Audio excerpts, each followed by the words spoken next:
I see the Padawan needs one last lesson.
Tell me, is it the chosen one?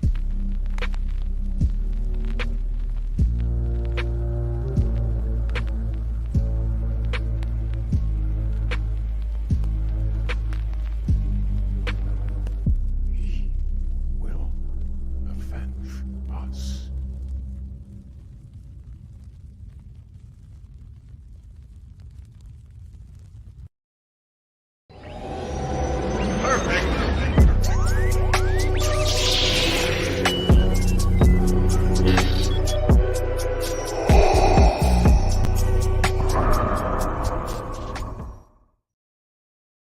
Hello, my friends and good company. Let me make sure that I'm not muted. I got everything where I need it to be. Tonight is the night. Tonight is the night. This is for all of us prequel babies who are out there in the universe. We get to talk about something. Well, look, I don't want to seem too overjoyed. There's a lot of different stuff that we're going to have to talk about tonight. And tonight is about the community. It's about you guys. It's about the chat. It's about my subscribers. It's about my members. This is a moment that should be shared. Okay. Now, look, here's the deal. Okay. We had a last minute change out. Looks like we're not getting Nikki and we're not getting Matt Risman tonight. It's just going to be you and me. It's going to be us together. And I understand 90% of you people are here for Nikki. So if you want to boot scoot, the door's right over there. I totally understand. It's totally fine. The other 30% that are here for Matt Risman, I totally get it. You guys can head that way. If you exit to the left, the usher will take you out.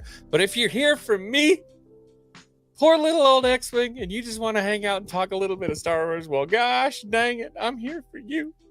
I'm here for you, and I'm ready to talk about what was probably the most interesting episode of Star Wars that we've gotten since we started getting Star Wars TV shows, next to Chapter 16 of The Mandalorian. Obviously, the return of Luke Skywalker had a massive impact. I don't think this is on that level.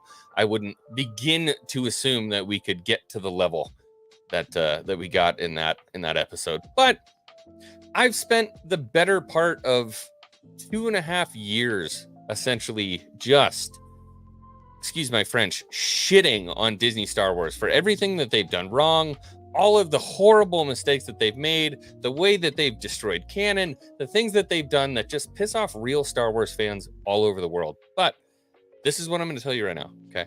This last episode of Ahsoka gave me 15 minutes of happiness, something I've not felt in a very, very, very long time watching Disney Star Wars. And I told you from the get-go, the most important thing to me as a YouTuber who talks to you guys, who talks to, my community in general, all, my fans, my subscribers, everyone, the most important thing for me is to be honest with you guys. And so I lost a lot of people when I started down the road of F Disney Star Wars. But here's the thing. Disney earned that moniker. They earned it over a very, very, very long period of bad Star Wars. And I don't think that's something that's going to change immediately. But what I will tell you is that when I do get something I enjoy, I'm going to be honest with you guys. I'm going to let you know, hey, dude, I saw that and yeah, okay, I enjoyed it. And that's what I want to talk about. Because for the first time in forever, I feel excited about something, anything Star Wars related. Like, I feel genuine joy and excitement rewatching it over, looking at it. Like, it makes me happy. And it's not the whole episode. We're going to go over basically everything that's not related to Anakin in this particular episode, because the rest is just, it's just like boilerplate Disney Star Wars. But for those few moments, those few happy moments, I was back. Hayden Christensen was back. Anakin was here, baby. I was feeling Star Wars. It'll probably be over next week when we watch the next episode. But you know what? For that finite moment in space, I was a happy Star Wars fan. And gosh darn it, I feel like that's worth talking about. And holy scrumoli, right off the bat, first super chat of the night. The Gatekeeper's Daimyo 450 says, I love you, brother. Here's to a great stream. Well, gosh darn it, I love you. And any of those big boys, we got to see some tatas up in here. Let's go. I said clip. I forget I'm on the fucking internet.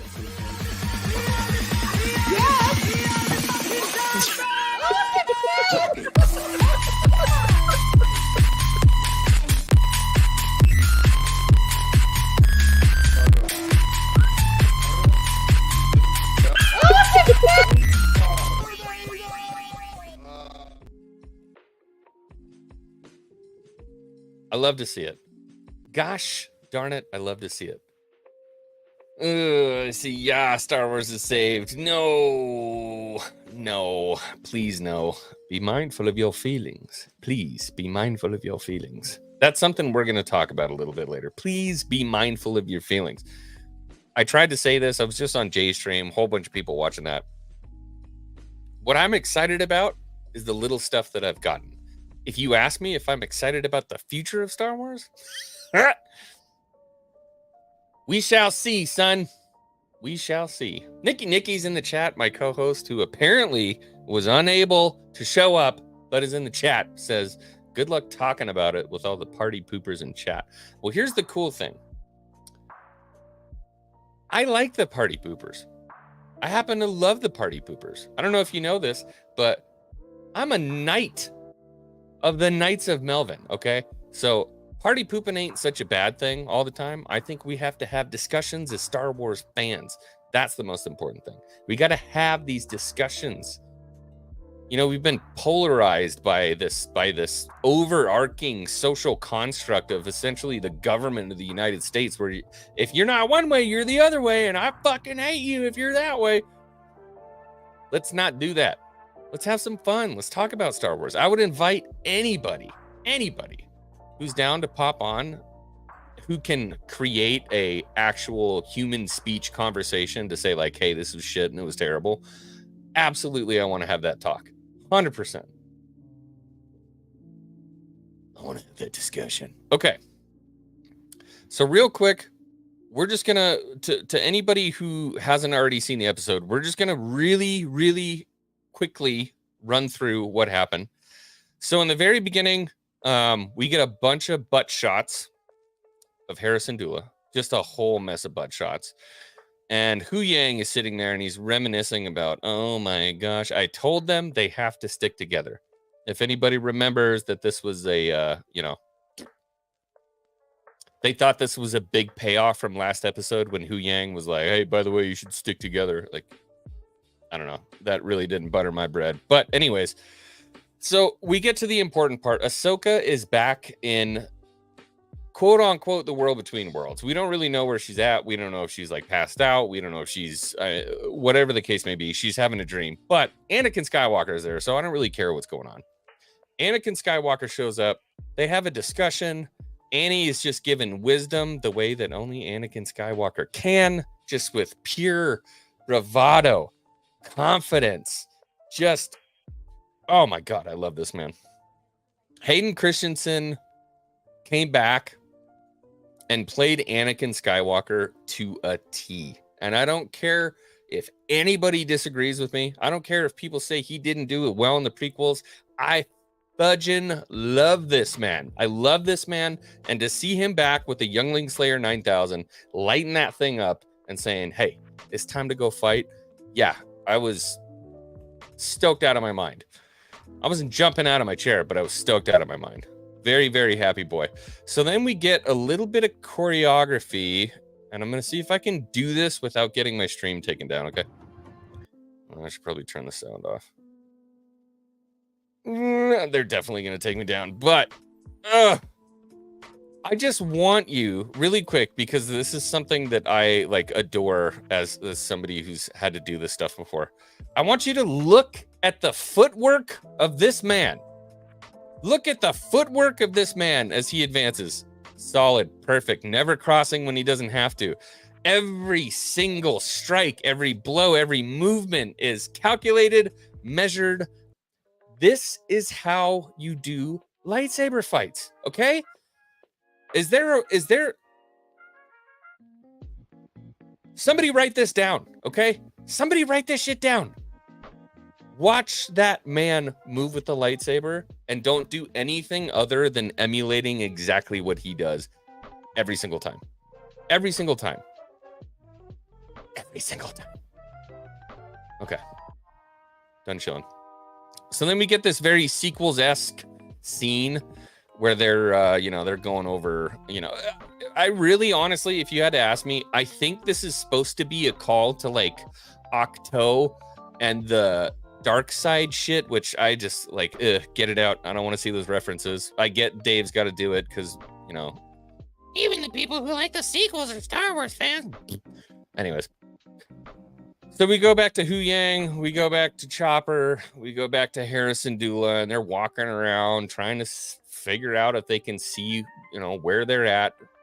Whatever. I don't know. It was boring as hell, but luckily that scene ended after going way too long. And we run up on this scene of Jason listening for sounds in the ocean waves. Sounds in the ocean waves. Now, I can totally understand how Jason Syndulla might have been able to hear some echoes in the Force. You know what I'm saying? Like, I get it. I totally get it. All right.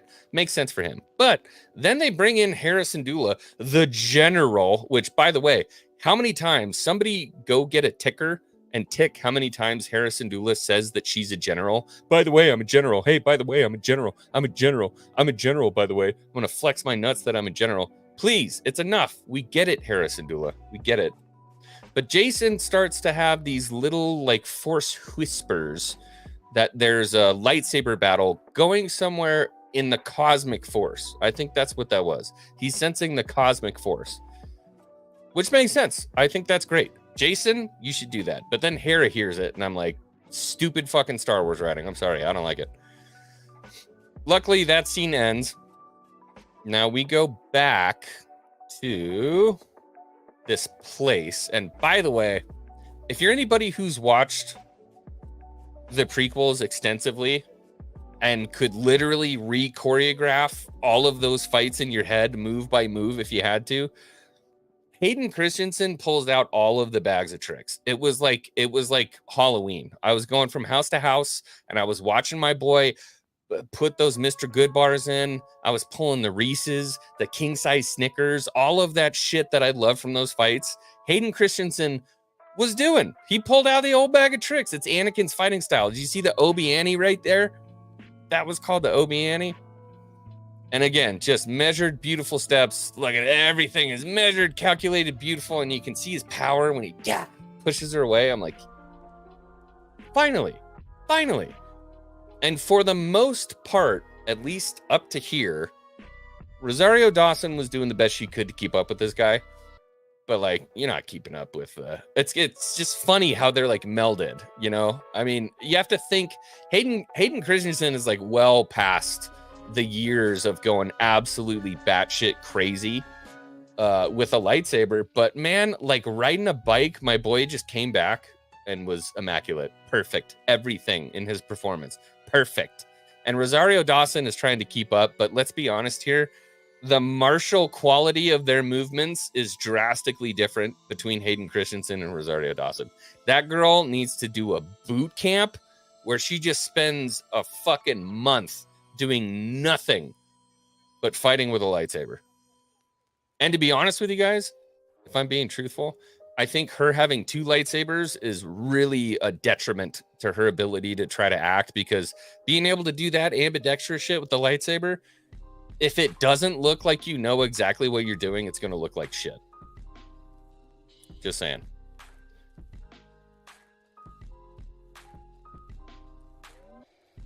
Oh. So he gets a hit in here. Everybody's losing their mind about getting a hit in there. I don't mind it. And this is something I'm going to talk about when we start doing pop-ins, and we'll bring it in. We'll hear what the community has to say about, you know, hey, she got some hits in on Anakin. And I'm like, okay, I get it. But I feel like this has a little bit more depth than just, yeah, Whaman actually gets a win on him, because Anakin's had her on the run for this entire fight up to this point. So he yeets her. She drops, here, I'll show it. I'm really trying not to get my stream taken down. Oh, wait, hold on. Can we go back and can we just see this really quick?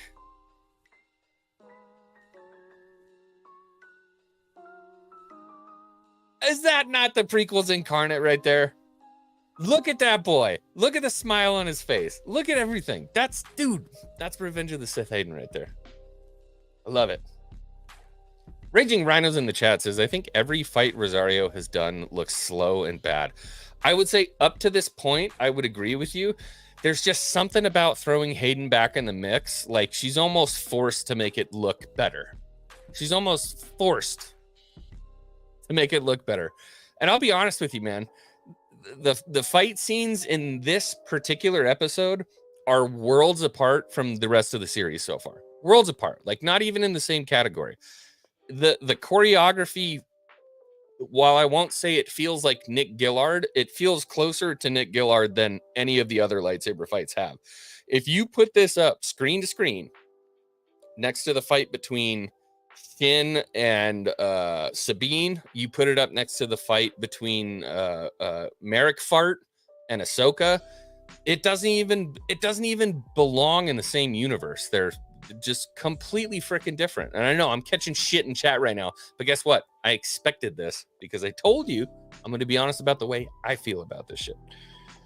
So he yeets her off the platform. She falls down, and then something I have wanted from Star Wars since I can't even begin to tell you. I mean, I paint these figures by hand, by the way, these phase ones, and they did good.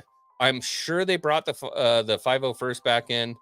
And they did, they brought in the people who go to the cons, because some of the costumes weren't quite right. They had some live action clones, and then they had some CG clones. There were a couple issues I had with the actual look of the clones, but man, we got fucking phase ones in live action. Let's go.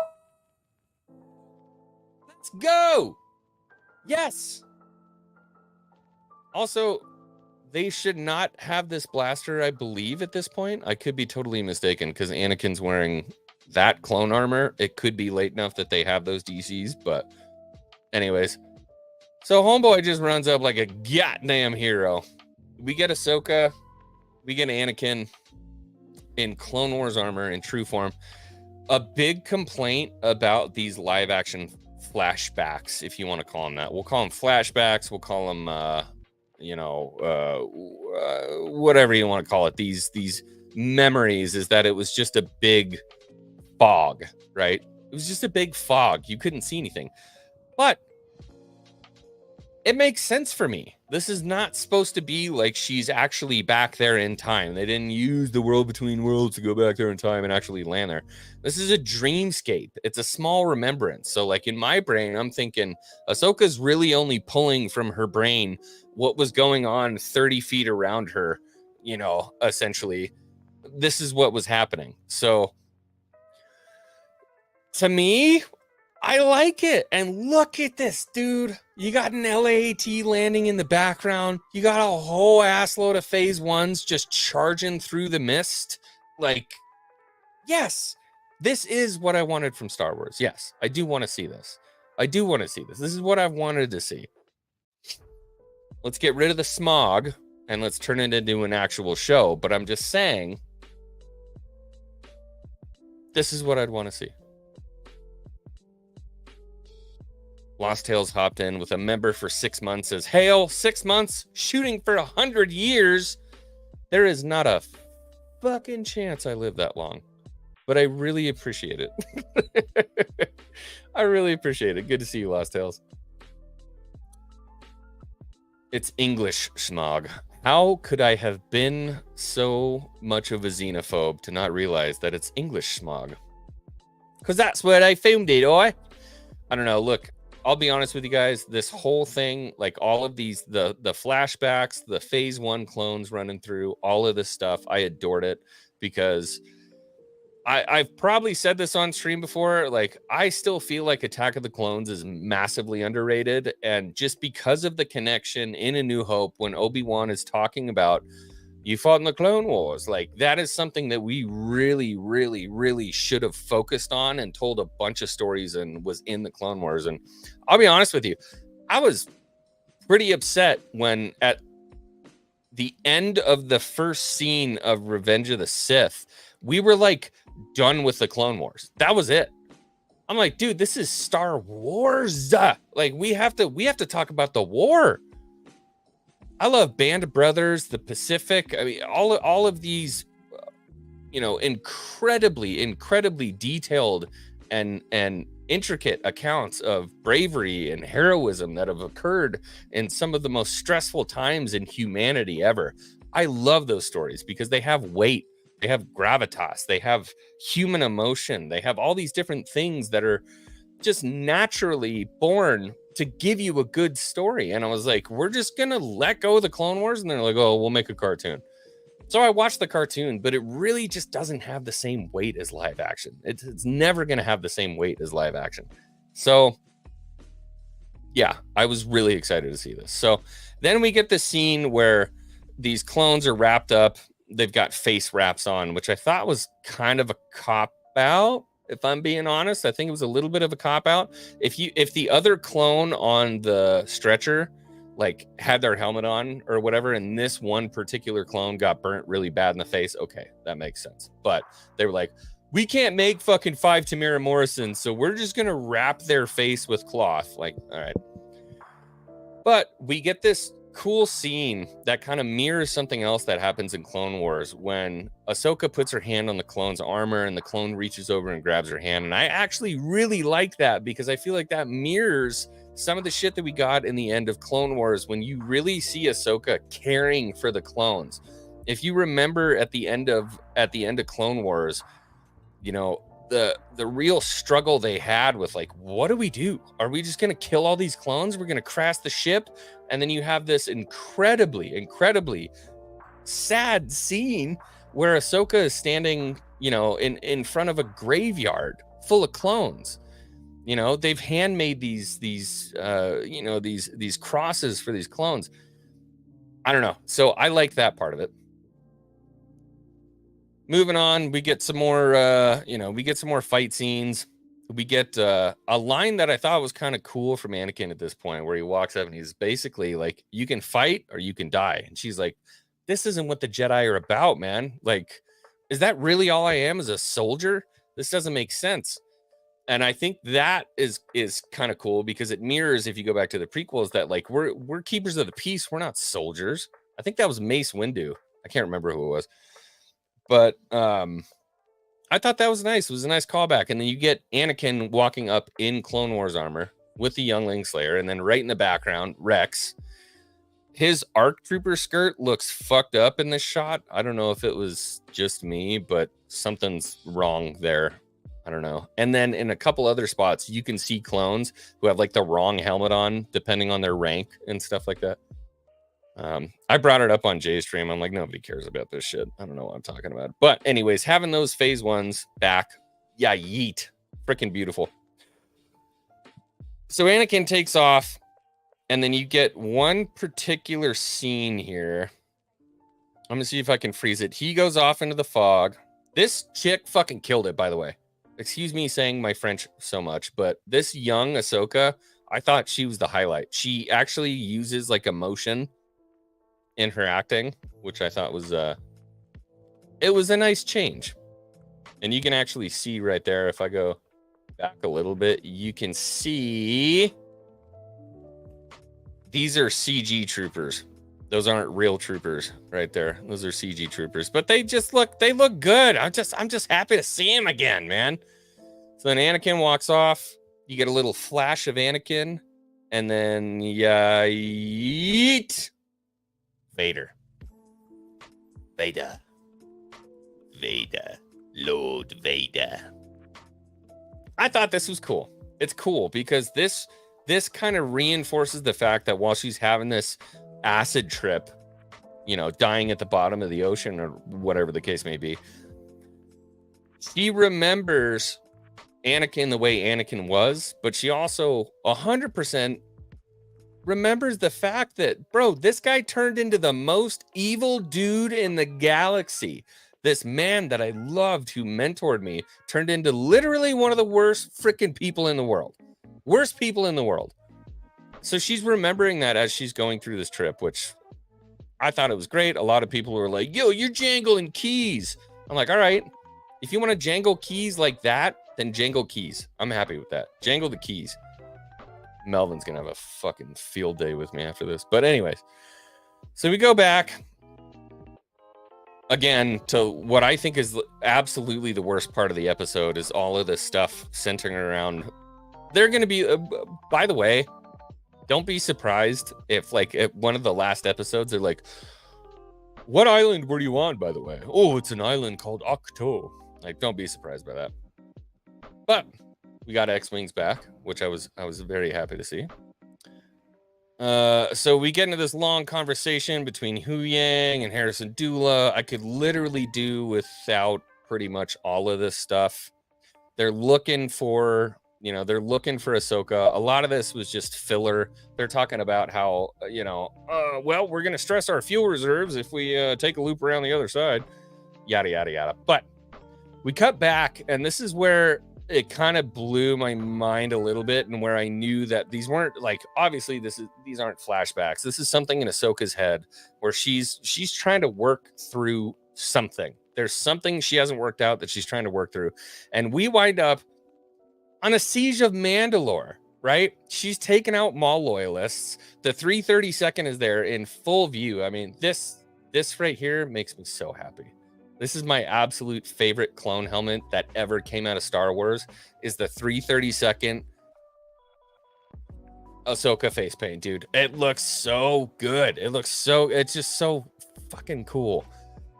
And something else I liked is that they actually changed her sabers throughout the eras as she was going through, the different fights. So they changed that. I see it. I'm on a rant, and then I promise to Bob I'm going to get back into it. So Rex shows up, and yes, Tamara Morrison gives his, I'm assuming it's Tamara Morrison. It might have been my buddy Tyler. I'm not 1,000% sure, but Rex shows up. They're charging into Mandalore. I love this, man. I love it. It makes me so happy. You see the crashed LAT. They're clearly going into Mandalore. It makes me so happy. It made me so happy. I was a happy boy. And then this is the scene that everybody's freaking out about on Twitter. There it is right there. You got Anakin and Ahsoka next to each other.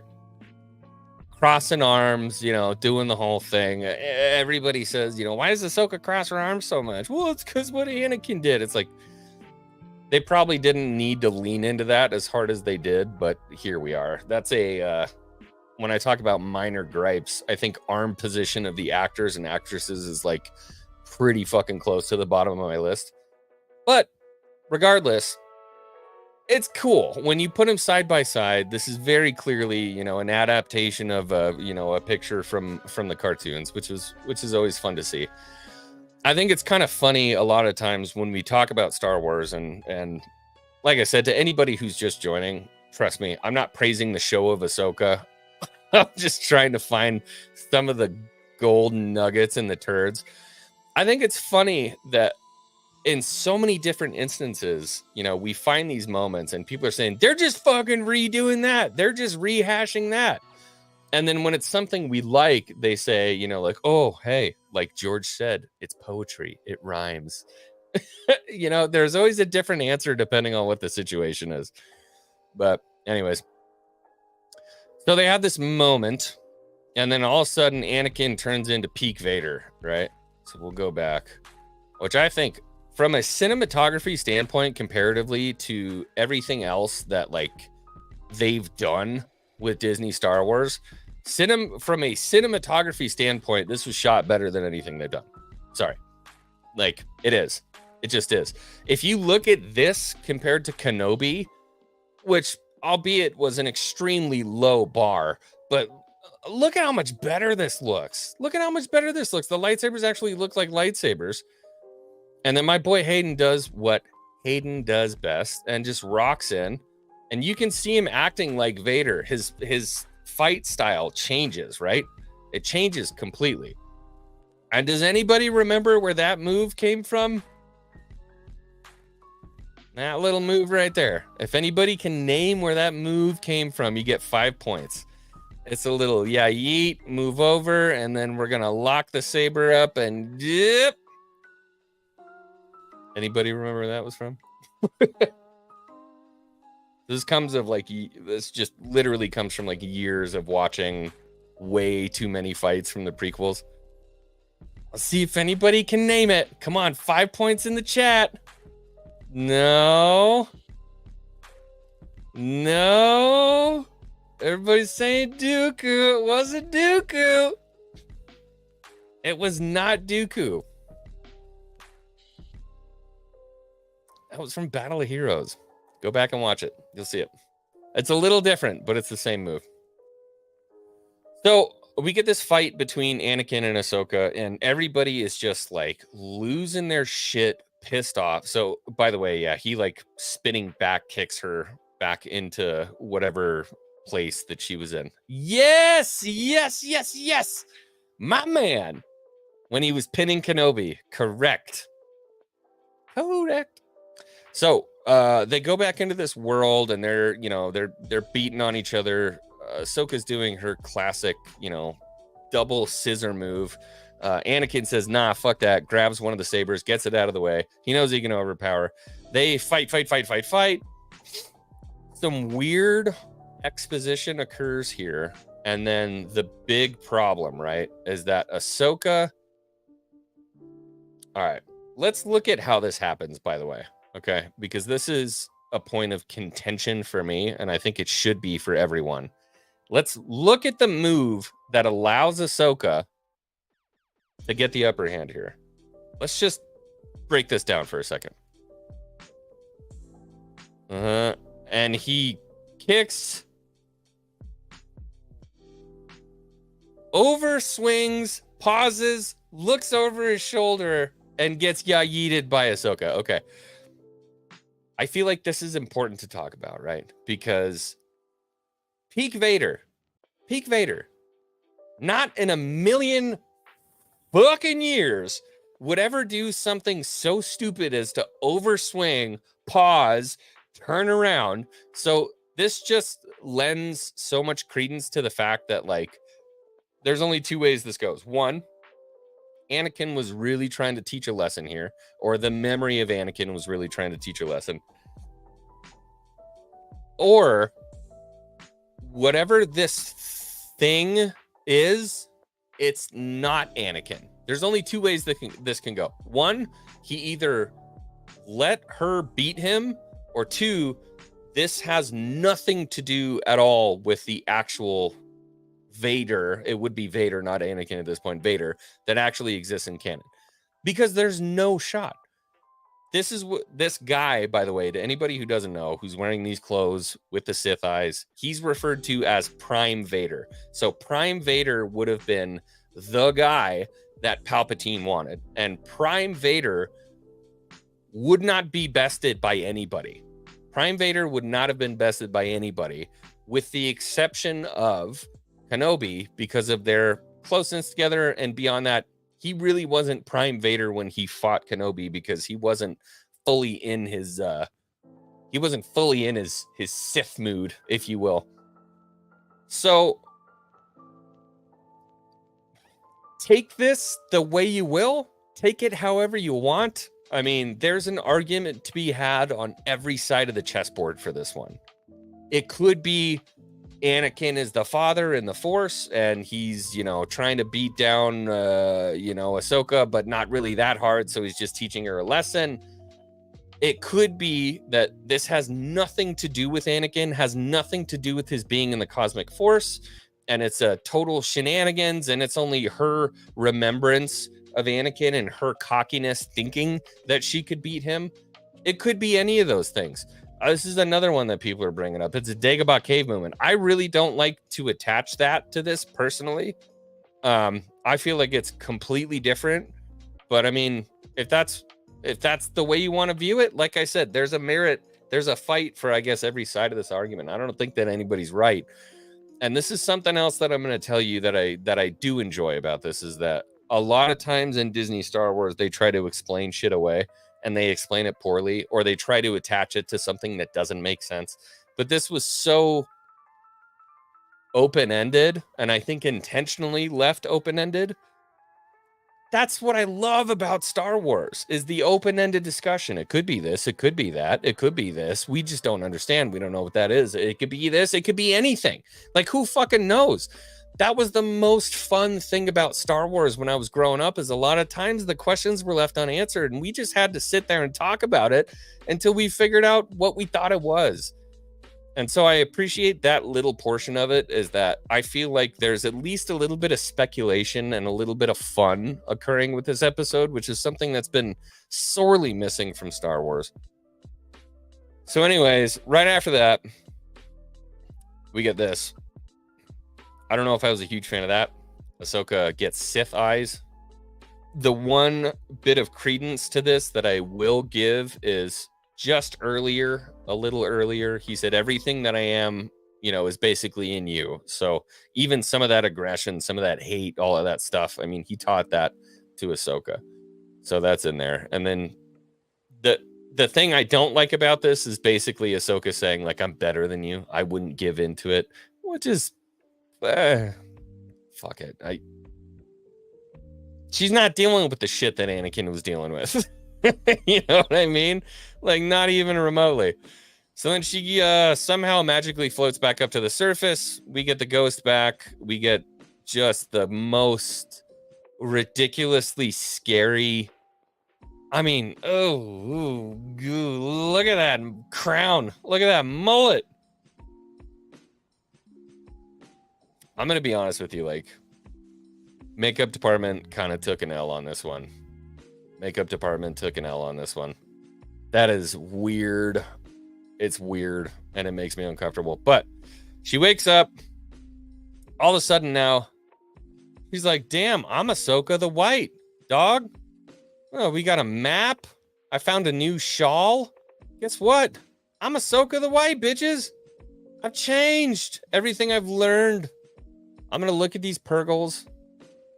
I'm going to go talk to one of them. I'm going to talk to this Purgle. And we're going to fly and we're going to go find Ezra Bridger.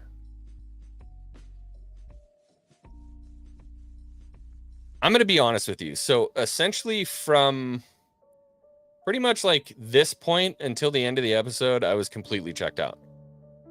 Like, I was good. I was done. I'd gotten what I needed from like my Star Wars show. I was done. I was good. I'm ready. Like, that's enough.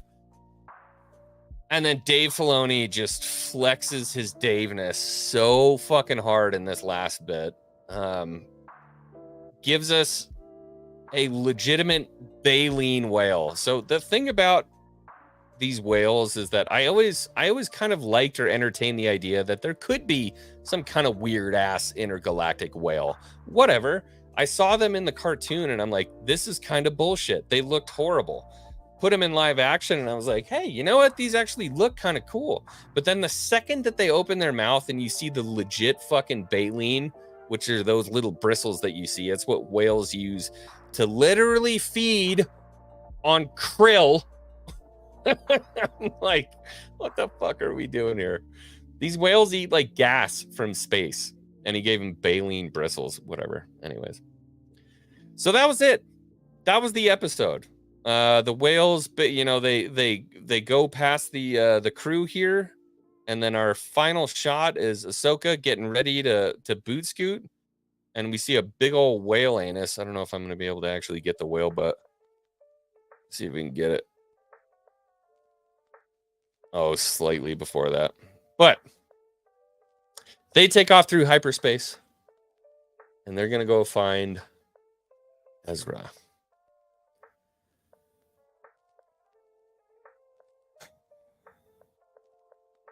I'm ready to hear what some of you guys have to say. I'm going to drop the link. Why is my internet taking a shiesty right now?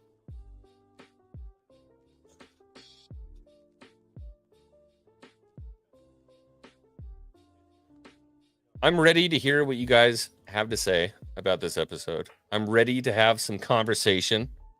I'm ready to talk.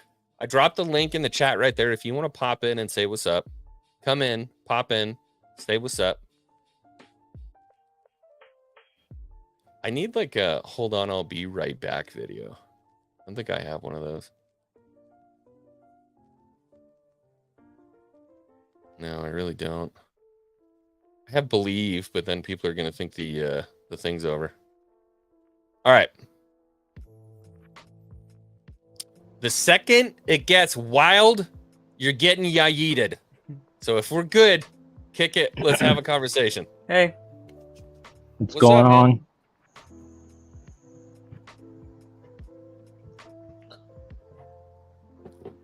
Well, what do you think? I'm kind of with you. I really like the flashback stuff with Anakin. I feel like that the message you're trying to give was very vague, and I get you kind of like that, and I did too. But at the same time, I wish the point was a bit more driven home. I thought the second half was kind of boring with the Purrgil. Like, I kind of agree with you on that. But I really like the flashback stuff. Very emotional. I don't really get how Hera was able to hear it. If you caught on that, like how Hera was able to hear the lightsaber clashes that Jason heard, that didn't make sense to me. But Yeah.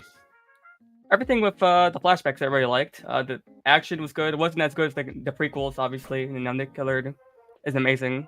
You know, I don't think anyone else can do as good as him. Yeah. But yeah, that's my thoughts. All right, we're gonna bring in the amazing my buddy, my brother from down under, who just had a fucking incredibly well documented adventure, by the way. For what did you call it, MozCon? MozCon, yeah, it was great. The wonderful, the incredible Raging Rhino is here, and I'm excited because if there's anybody who's gonna challenge the shit out of this, it's gonna be Raging Rhino. So talk to me, Goose. I understand what you're saying in regards to the parts that you liked. I get it. Yeah. I get it.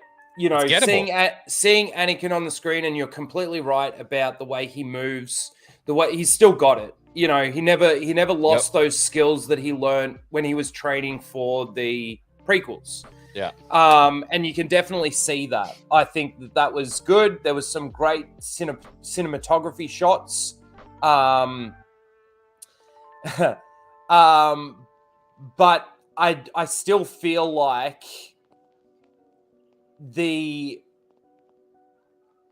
it's purely there so that you can turn your brain off and ignore the stupid.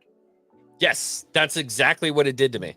That's why to me that's why it's there. Now, like, not to say that they were never going to do it, to the other side of the coin, but it sort of gets to me a little bit when they use the nostalgia, they use the bait, and it gets so many people.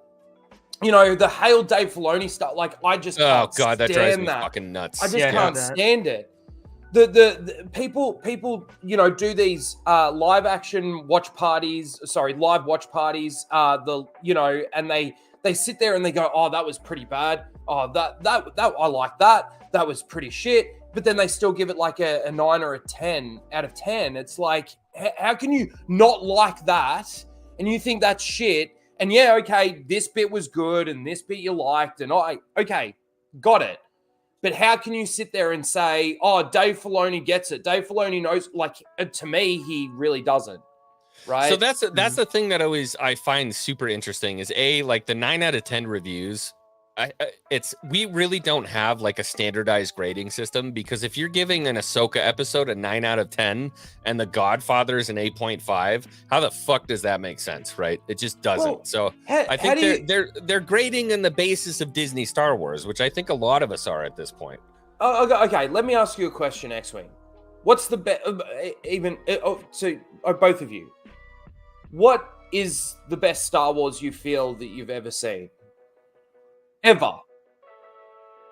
Probably Empire Strikes Back. So Okay. personally, So if you were to I have to give it to Go Revenge on. of the Sith. Okay, fine. So give me a ranking out of 10 for those two movies. Like I said, on the grand scheme of things, they're still like a 8.5, and those are like my favorite Star Wars I've ever seen. So to a lot of people, this was better than that? I think to some people, they feel that way. I'm sorry. I'm just not that other people blinded. are grading this based off of Disney Star Wars. So like the other day when we saw Anakin again, I was like, I'll give that episode a 7. I just can't sit there and wear the beer goggles, right? And be like, yeah, this is the best Star Wars.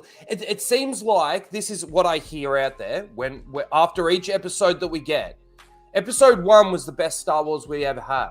Episode 2 was the best Star Wars we ever had. And Episode 3 was the best Star Wars we ever had. Episode 4 was the best Star Wars. Major content creators in the Star Wars space saying that this is the best Star Wars since Empire Strikes Back.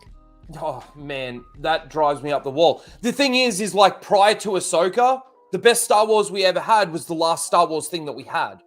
And then prior to that, it was the last Star Wars thing that we had. And remember Kenobi? The love for Kenobi. Did anyone actually say that for Mandalorian Season 3, though? Because I thought that was terrible. No, there were people out there that were legitimately saying that. Somebody backed up Mando Season 3. Mandalorian Season 3, Episode 6 is the best. People were backing up Obi-Wan Kenobi. The most destructive thing to another famous favorite character. So here's what I'll say. The fact that you have Hayden Christensen back in Star Wars and actually being Anakin Skywalker. He's not cucked, all right? This is the fight that I'll have with people. I'm willing to die on this hill. He was not cucked in that episode. He wasn't cucked. He wasn't cucked like Kenobi was in Kenobi. Okay. I'll tell you that much right now. You're right there. Whatever this thing that they were doing in this episode, this fight, if there's anybody that I'm going to allow in my Star Wars brain to be able to even get an edge up for just 1 second on Anakin, it's either going to be Ahsoka or it's going to be Obi-Wan. Those are the only two acceptable people. So for me, I understand, oh my God, it's got a vagina and it's Disney. There's no fucking way that they could have ever fucking gotten there. That's not, if there's anybody that can do it, it's going to be her, Kenobi. I get what you're saying. I'm not on that angle. I do feel like to an extent he was, not completely like the Kenobi stuff was, but when you think about it, she beat him twice. She beat him as light side Anakin, and basically got in his face, taunted him, and said that maybe there's nothing you can teach me, or whatever she said at that first bit before he cuts her down and she falls down into the vision of the Clone Wars. Yeah. A lot of people, I put this in the chat earlier, a lot of people are trying to say that it wasn't in her head. It was like the Mortis arc. Now, if you remember the Mortis arc from the Clone Wars, remember when Obi-Wan, Anakin, and Ahsoka came back to the real world, and the trooper on the radio said, no, you're only off the radio for a few minutes, right? But they were there for days. Yeah. They were in the Mortis arc for days. This is where it's different, because they were gone for a few minutes. Hera was looking for Ahsoka for, what, a Hours. day? It seemed to go from light to dark and then back to light again. And then when they actually found her, it was completely pitch black dark. Like, that doesn't equate to me. To me, this was all in her head. She should have been drowning. I don't like, and this is all where it's open to interpretation, but are we going to actually get the answers from the creators? I don't think so. Absolutely because not. we don't get any answers to anything that they create. He didn't do it for Forbidden Worlds. The one thing I will give Filoni credit for, he's shitty at it, but he does it, is that if he puts a lamp in the room, he comes back and he talks about the lamp later, right? I mean, it's the same, like the shitty line with Hu Yang about you guys need to stick together. And then in the next episode, he's like, I told them to stick together. Doesn't mean he's good at it. But that's a shitty payoff. That's a easy. That's an easy payoff. That's an easy one to describe. You don't like. I always. We're not going to know, Rhino. We're not going to know until the end of the season. I always bring it back to the Mandalorian. How do tracking fobs work? Use your headcanon all you like, you idiots that use headcanon. It's an anal supplement that you guys missed it. They put them in there. How does a tracking fob work? No one, even at Lucasfilm, knows how they work. That's why you haven't got the explanation.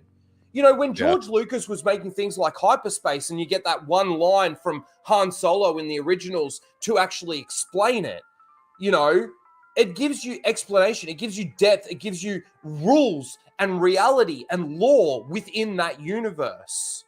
They don't even go there. They don't even think to actually, thank you. They don't even think to actually explain it to you through what you're actually watching. If anything, Dave Filoni will come out in an interview later and you've got to watch the interview for this episode to make any fucking sense. I thought that it was funny that they had all said, like, you don't have to watch Clone Wars or Rebels to understand what's going on. Well, dude. Like, the fuck you don't? Normies are so confused right now. Yeah. First of all, if you don't watch it, there's a lot that you won't understand. But if you do watch it, there's a lot you won't understand. Because a lot of the characters aren't like their animated counterparts.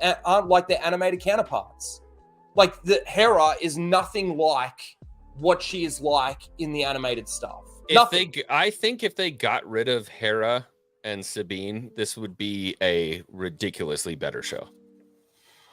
Yeah, I don't know. You've still got the same. You want to keep Sabine and Hera in? No, not really. But what I'm saying is, like, you've still got the same ridiculous writers that don't actually give you any explanation. That's what my point is. These people that are creating Star Wars aren't actually creating Star Wars. They're creating their fan fiction and putting Star Wars references on the show, on the TV, so that your point, Rhino. I mean, to your point, the thing that I enjoyed the most about this entire show, those 15 minutes, was a recreation of a better told story, one that George Lucas was involved with, the Clone Wars. Yeah, look, with the Clone Wars, I used to be a massive fan of the Clone Wars, like huge.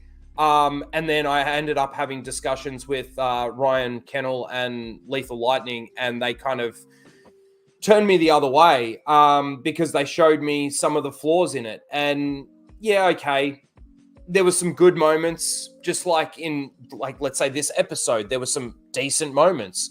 Like the cinematography of when you actually see Vader flash in the background when sort of like those were actually pretty good scenes. And I didn't even mention that in my review because I was too jaded by the fact that It was the nostalgia bait that stops people looking at the stupid. It stops people looking and actually asking questions like how and why and all of these other things. It's just, oh, that happened, but this was awesome. Ignoring all of that. It's just it drives me crazy. Here's my question. I'll give this to the whole panel, please, too, because I know Justin's here too. I'll stop talking for a second. No, mate, you good. Here's my question, though, and I think it's so funny a lot of times as Star Wars fans, like we say we want, like, you know, Star Wars, it rhymes, you know, we want those callbacks, we want the tie-ins, we want George Lucas's Star Wars to be, I don't know what the word is, not necessarily respected, but it just acknowledged, I guess, might be the word. Like we want George Lucas Star Wars to be acknowledged, and then we get a little bit of it, and they're like, it's fucking bait. You shit. And it's like, well, what did you want him to do? I've got an answer for that. But okay. Somebody else go. There's a big difference. Am I too loud or no? You're okay. I got a crappy microphone. Okay. So there's a big difference between introducing look at that versus interweaving existing lore into the story. That was going to be my point. I'll only use one comparison, and I've been using it a lot, lately, but it's not the only book that I've read, but it's the one that I just reread recently.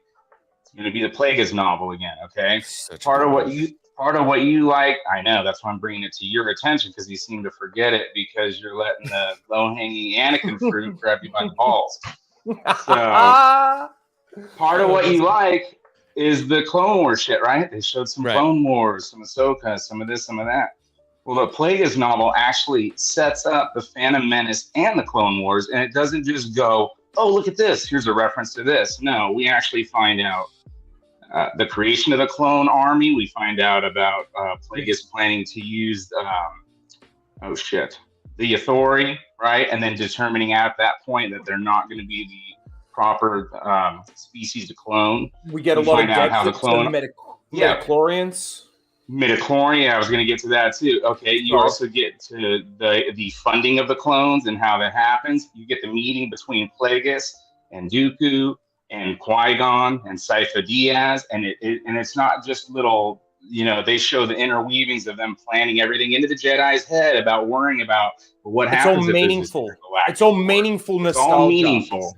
So yes, it's not just there to be there. It's to intertwine into the pre-existing just so that the chat actually understands what we're talking about right now. During the Plagueis novel, the story that they tell actually enriches the universe. So what he's talking about is, he's telling a story that's not necessarily so much, it is interconnected. It's its own story that enriches. That's different than going back and just revisiting a scene from Clone Wars and saying, hey, remember? Here it is. It's like I said, it's meaningful nostalgia. There's nothing wrong with putting nostalgia on the screen. Absolutely nothing wrong with it. I mean, I think the best example of that was the Spider-Man movie with all the 3 Spider-Men in it. Like, it can be done actually well. But the problem is with Disney Star Wars is it's self-referencing. Right? So that's all that matters now is like, oh, he said the thing. Oh, I saw the thing. Oh, it's an X-Wing. Oh, it's a TIE fighter. Oh, it's a Purgle. Oh, it's Sabine. Oh, it's a helmet. Like that's what Star Wars is now. And you see that through a lot of the reactions that you see from the Disney SEALs. Like that's what it is. And look, X-Wing, honestly, man, I'm not trying to take away from your enjoyment of the 15 minutes that you got out of this. Don't worry, the same thing. No, we're on the same page. Don't worry. It's the same thing as when the Luke Skywalker moment happened. I saw right through that at the end of Mando season 2. I saw right through that. See, I love it. I still love it. Everyone was giving me a heap of shit for that.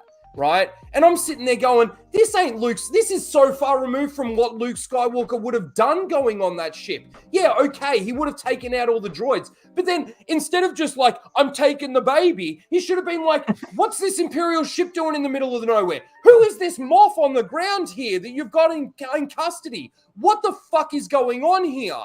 That's what Jedi Master Luke Skywalker would have said and done. Agree. Not just gone in there and gone, give me the baby. I'm going to take the baby. Like, it's so fucking stupid. It's I love stupid. having you on. You're not wrong, dude. That's the thing. That's what I love about it. You know, that's what I love But about see, it. It's you and that's you where the and nostalgia. Ryan Kinnell, two people that I absolutely love who are called ridiculous grifters. Yep. Absolutely have the knowledge behind it. And Ryan gets it, I think, way worse than you do because he never actually talks Well- about his in-depth knowledge of Star Wars. That dude knows his shit. He knows his shit better than I know Hardcore. my shit. I was promoting Ryan to Dennis Shields like 3 years ago when I used to be in their thing, and they, blah blah blah blah blah. But yeah, and I said, you know what? I guarantee Ryan knows more than 90% of this chat, hands down, without even knowing. You know what I'm saying? Ryan's But people gotta definitely a take their lot big, biases. but Ryan's definitely a lot bigger than me as well. Like he's a lot more well known out there. So, Well, nobody sorry. takes Rhino seriously because he's from Australia. So Yeah, that's right. It's not a real place. It's fantasy Yeah. But land. yeah, like even that Luke Skywalker moment, that was nostalgia bait for no reason. That was nostalgia bait for people to cry over, and then they came out and attacked you for crying, and that to me was hilarious. Like that. I see this differently though. Hilarious. I mean, this is Well, Anakin I for don't. 15 minutes in an episode, right? It's That's- completely different. That's the thing. I don't. I see it. Kenobi as was the end for me, buddy. I was like you, X-Wing. I held feel you. on, but I feel you. Kenobi was the end, man. That's the big fucking middle finger. The Qui-Gon Force Ghost. There's all kinds of lore breaking and continuity breaking that just was. okay. And then Let's. it was like TLJ You guys all suck over. each other off. I'm going to be right back for 2 seconds. Okay. Oh man, Yeah, I wanted to yeah. make a point for him. In regards to Anakin I'm here. Skywalker actually being there, right? Yes, you got your 15 minutes of Anakin Skywalker. Let's talk about the point of why he was there. It was Exactly. in Ahsoka's head. He wasn't actually So she there, get new clothes. right? What was the lesson? Live or die, fight or die, right? She taught herself a lesson in her own mind. It gave me Kylo Ren Wait. forgiving himself vibes. So you don't think that was actually Anakin? Just to be clear. No. Hell no. Hell no. That was and Ryan in his review made a very good point. This is Ahsoka fearful of ending up becoming like Anakin and turning to the dark side. This was her being able to confront that, see that, and she decided to continue living. This was all in her head. Where did she wake up? When they finally found Okay. her, where was she when she If woke she woke, up? then wouldn't she be dead? Because she's been there for like a day, right? She should be dead. This is No, my she point, must have though. been. She must have teleported back to the World Between Worlds because it makes zero sense for her to still be alive. So this is otherwise. something I brought up in We're the talking beginning. about Dave This is Filoni something- here, dude. this I is know, something- I know, you're right. No. This is something I brought up in the beginning of the stream when I was talking. There's two different options here, and they're both diametrically opposed. One is that she actually went to the living force, or I'm sorry, the cosmic force. If her consciousness actually went to the cosmic force, then that was Anakin, which I don't like because he would have bodied the I don't fuck think it out of was. Ahsoka. Yep. The other option is it's all in her mind, in which case, when she's, off floating in the ocean, she should teaches be herself drowning. a lesson, which is stupid. That is And true. she So, should be drowning. Either way, it doesn't really work. So I'm hoping maybe This there's is something. post, that we this can is Hang on, take post up. Return of the Jedi, though. So what does it matter if she meets up with Anakin? He's already a Force ghost on the light side. Like, what's the purpose of their encounter? Talk about This it. is Be right post back. Return of the Jedi. I want to There's just no make. point for that scene at all. I just want to make a point in regards to her actually being in the world between worlds here, right? So, how did Ezra get to the world between worlds? He had to work out a video game puzzle, right, to get into a Jedi temple, That's a temple. right, Yep. to be able to access the world between worlds and then pull Ahsoka through a portal to get into the world between worlds. Ahsoka Correct. falls off a cliff and lands in the water.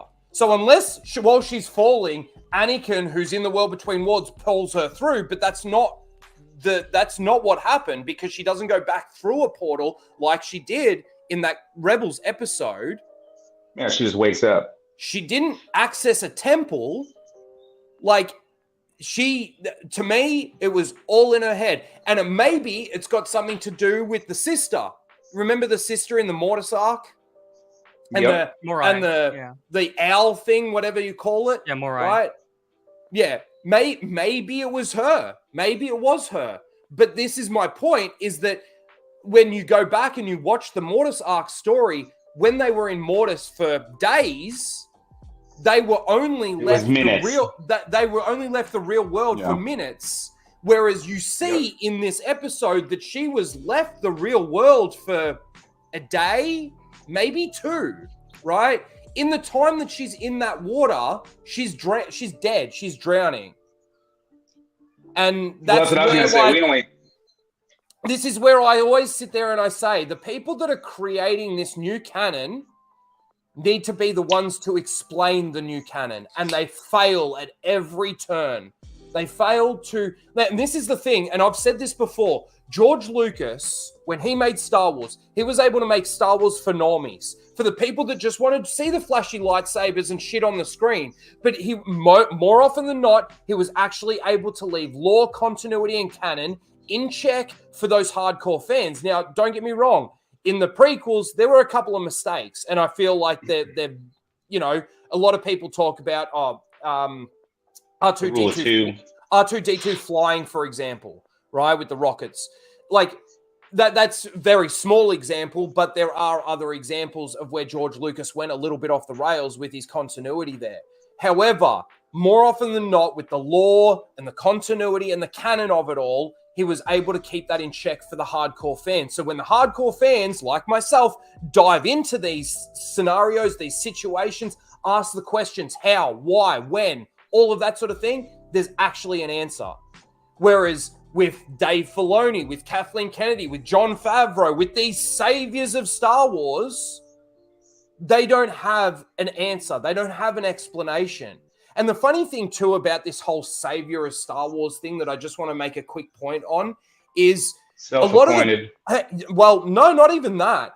But the people that are saying Dave Filoni is the savior of Star Wars are the people that give nearly every episode of Star Wars that comes out 9 out of 10, a 7 or above. What is he saving it 9.8. from? You love this stuff. How can you say, Obi-Wan Kenobi or Book of Boba Fett or The Mandalorian is a 7 or an 8 or a 9 out of 10 and then say Dave Filoni's saving Star Wars? That doesn't equate. It doesn't make sense. It's an oxymoron. It doesn't actually add up. And that's where I'm like, hang on a second. I don't sit there and say Dave Filoni's saving Star Wars. You're the one saying it, but you're the one giving everything an above average rating. It doesn't make any fucking sense. It must mean that they think like Dave Star Wars is like a 20 out of 10. I don't know. It's weird. It blows my mind. All right, Galactic, I'm going to bring in my buddy Daimyo here. Anything you want to plug? Anything you got going on? You got a channel? Yeah, I have a channel called Star Wars Galactic Archives. I've been uploading for the past couple months. Nice. Yeah, that's about it. Sweet, man. Well, enjoy. Thank you for coming on. All right, thanks, guys. See ya. And we'll see you soon. All right, real quick. We're going to bring in the homie Daimya. Oh, wait, did I pull him out? I didn't mean to do that. Sorry, Justin. Yeah, you did. What's up, brothers? Real quick, we're going to hit just a couple things. Here we go. Al Davis became a new member, and you know what that means. Every time we get a member, we get some tatas in here. Let's go. Clip, I forget I'm on the fucking internet.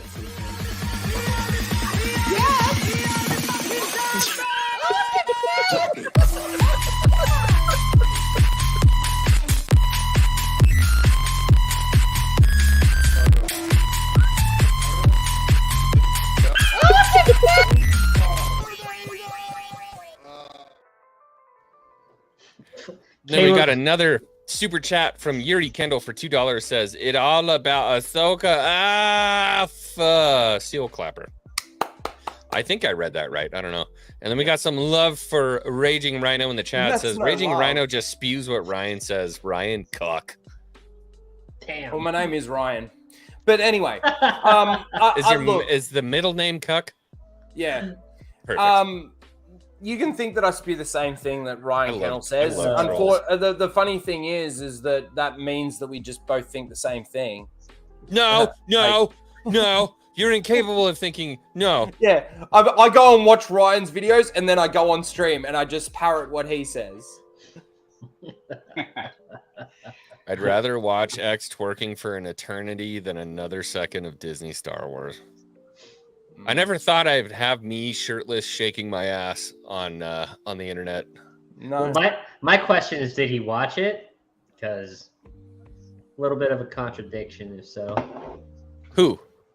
That guy. Oh, I don't know. Yeah.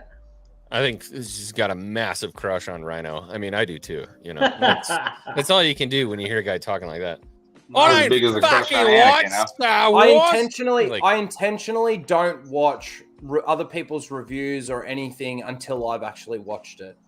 I do the same. I don't want to be influenced in any way, shape, or form by anybody else's opinions of it. I want to watch it for myself, give my true and honest thoughts, and then I'll go back and I'll watch what people have to say about it. That's where I'm at with it. Well, you have to. Otherwise, you have no merit as a creator. Yeah, That's why true. I'm more than willing to take flack over this shit and say, hey, look, I really enjoyed it. And trust me, No, I'm not making any fucking friends right now. no, this is the thing, X-Wing, like, you're, like, to me, you're like me, like 2 or 3 years ago, right? You still got a little bit of optimism there. There's still a little bit of hope. Well, it comes across that way. Yeah, not really. Fair enough.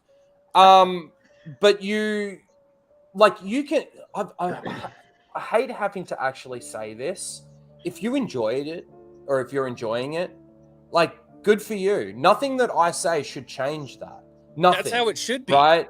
100%. And the funny thing is like, I get comments in some of my videos and stuff saying, oh, you just hate Star Wars, or you make Star Wars really really irritating to watch. It's like, why am I making it unenjoyable for you?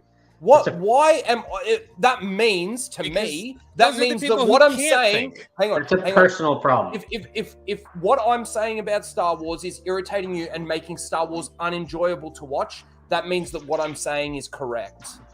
And it's actually you actually understand what I'm saying, and the only thing that you can say back is that I'm a hater or a grifter or a this or a that.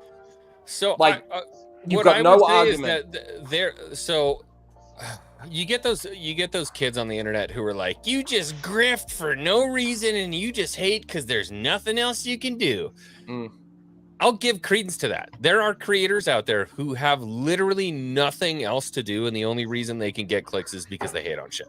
It's true. That is a real fucking thing. And I'll be honest with you. My big thing is I just want good Star Wars. That's all I want.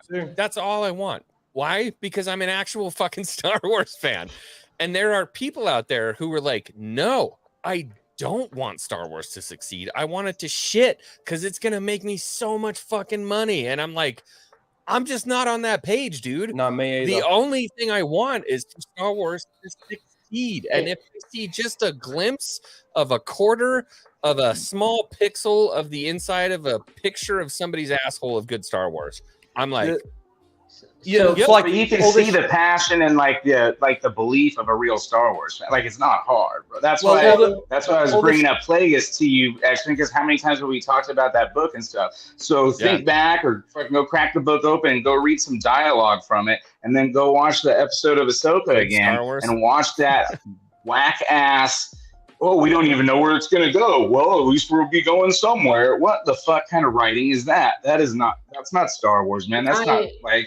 Hey, but it was better than Boba Fett. Like, that's what we're reducing ourselves now to. That's not a high bar. Shit. Listen to the fucking dialogue in the lowest prequels. fucking bar. There are many times in the prequels where you're like, bro, that is straight fucking ass writing, and you love the shit out of it. Why? Sure. Because what you're watching is good Star Wars.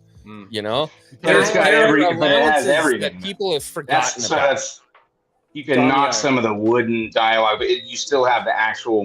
The base story, and you have the music, and they don't try to make their own. You know what I'm saying? They had it all interwoven to make it Star Wars and the Star Wars that you know. This is like, oh, well, this was kind of good, but it's not as good. You could tell Nick Gillard didn't choreograph the fighting, and this dialogue's not that good either. But hey, at least they tried, and this, and it's just subpar plus subpar plus subpar. Is a little bit different than Anakin. George wanted Anakin to talk like that. He didn't want him being. He wasn't Playboy. Okay, he was representative of an awkward kid that had never had a relationship with a fucking girl. And I think a lot of people in chat probably can fucking relate. That's who Anakin is. Anakin is legitimately like a weird little fucking school shooter kid. Oh my god, you're so funny. Well, he got taken away by a little I know you are, for being a slave. hilarious. Yeah, I mean, That's hilarious. yeah. So, Domi, I wanted to say something. Hold on, Domi, I wanted to say something. No, don't let him talk. Okay, I'll just Go. turn Spit myself it off. out. Yeah. Spit it out. No, I can't stay for too long. I just wanted to chime in on this. My gripe with what this episode was so the argument with Andor was, oh, it was such great writing, but there was no lightsabers or pew pew or force, right? And what I felt like with this Anakin situation in Ahsoka was that they gave us the lightsabers and they gave us the pew pews, and I'm sitting here kind of like, look, I love Star Wars just as much as everyone else. I'd love to see Anakin. He's my favorite character. Like, I grew up watching the OTs with my dad, and I grew up watching in theaters the prequels. So Anakin is my favorite. But, like, the way they presented him in this show made zero sense. And I even said it after that little tease in the 4th episode when we saw him at the end, that if they don't explain properly how she gets into the world between worlds and what he's doing there, then my score for that episode is going to even drop more, because it just does not make sense. And they don't explain it. I got texts from a couple friends who know I love Star Wars, and they're like, what did you think about that episode, all this? And I was like, I did not like it that much. Now, am I going to sit here and pretend like I didn't like watching Hayden Christensen, like, with a lightsaber, like doing what he does? Yeah, I can't deny that. Of course I liked watching that, but I'm not going to sit here take my love for Hayden Christensen in the prequels and overlook the bad writing and the way that it was presented to us. It was Can't you do both? Well, I'm sorry, don't overlook it. I'm just saying, can't you do both? Can't you enjoy Hayden Christensen with a lightsaber and then shit on the rest of it because it's horrible? It's hard for me. It's hard.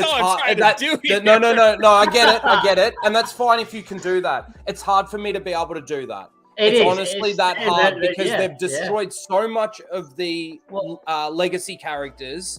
And they seem to just continue to feed off those legacy characters and feed off the nostalgia of the way that we felt towards the original movies and the way we felt towards good Star Wars. And they feed off that to give you shit and make you feel like it's good. So, guys, there was some. But correct me if I'm wrong. Good in there. Correct me if I'm wrong. Is the damage not done enough to the point where it just 100%. Takes some nostalgia bait to fix everything?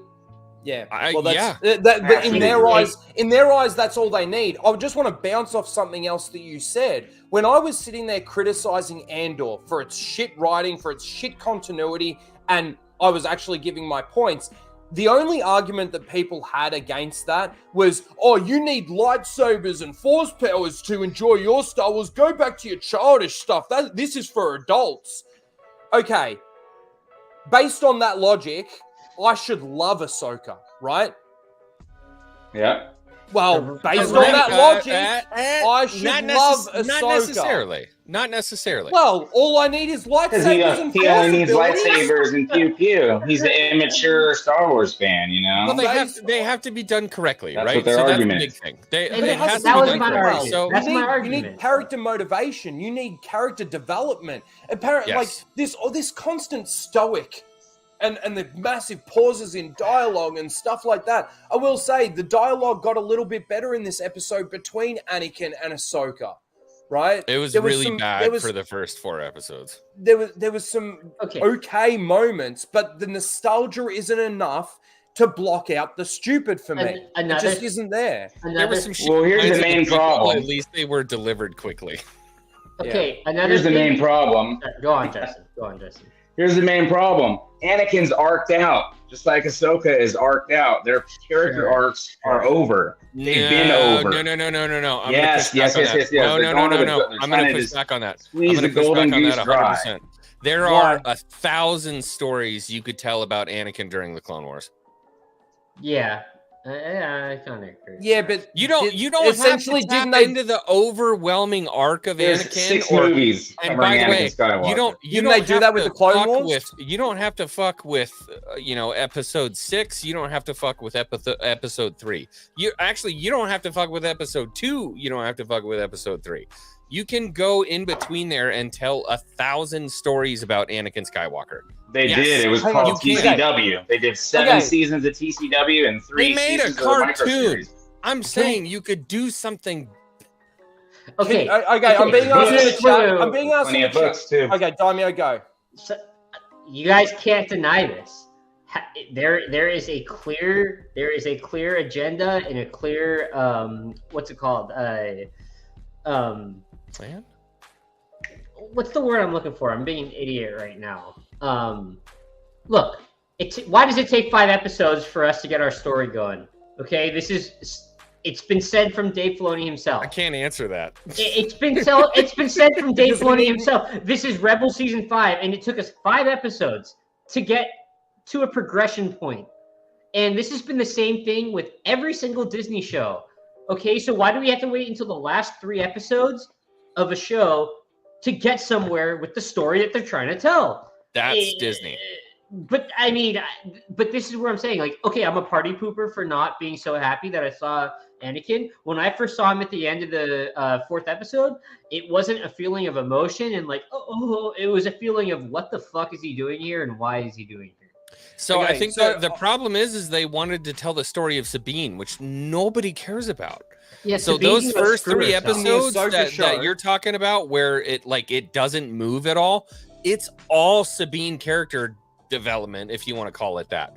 So that's the problem. Is it's not that like they weren't moving the story forward. It's that they were telling a completely different story. They were telling the Sabine story during the Ahsoka show, and I'm sure it does. Yeah, no, like 100%. I'm with you 1,000%. Like the best thing they could have done is get Sabine out of the show.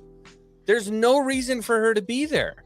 There's legitimately no reason for her to be there. And beyond that, her character has done what I'll call, and I know we've got fucking doctors in the chat that are going to say 4 inches of difference when you poke a lightsaber through somebody is going to do something different. She's more aerodynamic when she cuts her hair off.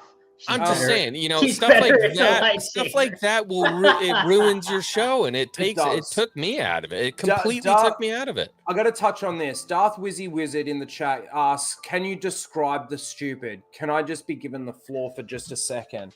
So there was just the thing that the point that X-Wing made in regards to the lightsaber stabbing, right? How many stabbings have we now seen in Disney Star Wars where it hasn't resulted in a death? Pretty much every single one. But let me use this specific episode as a reference for you in where the stupid was for me in this episode. Well, I think X-Wing did touch on something with the Purgle. I thought that was a little bit stupid, and I know the Purgle from the Rebel series, right? I know the whole development of those things. But despite that, let's talk about Hera for a second. It got explained earlier. Hang on. It got explained earlier in the series that all you need to do now is concentrate hard enough and you can use the Force. Okay. So Hera must have had some midichlorians fucked into her by Kanan Jarrus when he impregnated her with Jason. To be able to sit there and concentrate hard enough now to be able to hear lightsabers on the water.